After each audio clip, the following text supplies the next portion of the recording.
So guys, come make fisherman soup with me. The first thing I want to do is boil my fish. I'm boiling my fish first because my snail was deshelled with hot water. So my snails are already a bit soft. So after putting in my fish, I'm just going to go in with the snails that I've already deshelled.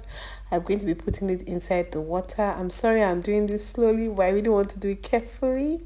After putting in my big snails, I'm going to be putting in the small ones because I'm using both big and small snails for this soup.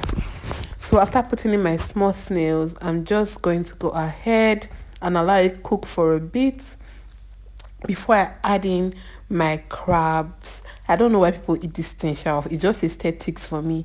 After the crabs, I'm just going to put in my shrimps and my prawns. They are going to go in at about the same time because the shrimps and the prawns, they both have about the same cook time. So after putting in the shrimps and the prawns, I'm going to put in some pepper. You can use fresh rodo, but me, I'm using blended pepper. And now I'm adding in my crayfish. This is to make it taste good. And afterwards, I'm just going to go in with my seasoning cubes. Here, I'm using Knorr cubes. So after putting in my seasoning cubes, I'm just going to allow it to cook for a bit. And then I'm going to add in my lasso pepper soup spice. I love using lasso because with lasso you are safe. Some people have different mixtures and sometimes it doesn't come in consistent, but lasso is the most consistent, so I use lasso. So I'm going to stir carefully because I do not want my fish to scatter. I'm going to stir this thing very, very carefully. To be safe, you can remove your fish first and then stir. After stirring, I'm going to add in palm oil. Now, after adding this palm oil, I'm going to allow my palm oil to cook.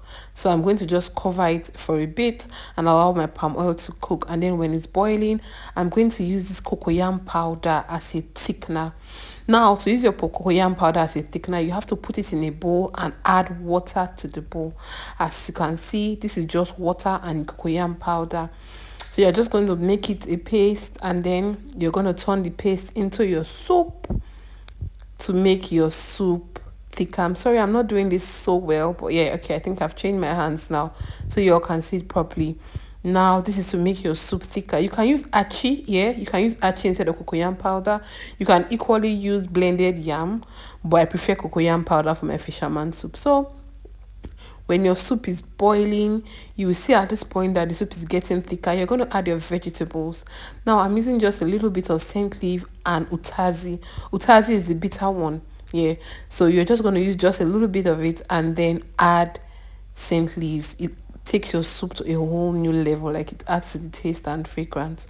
Now, I'm going to add periwinkle. This is the last thing I add because the periwinkle doesn't take time to cook. It tastes almost cooked. So that's the last thing I'm going to add to the soup. And then I'm just going to allow it to cook a little bit more and thicken more. And guys, this tasted so good. Yeah, this tasted so good. You should try it. You should really, really try it. This is how fisherman soup is made anyway. And it tasted really, really good.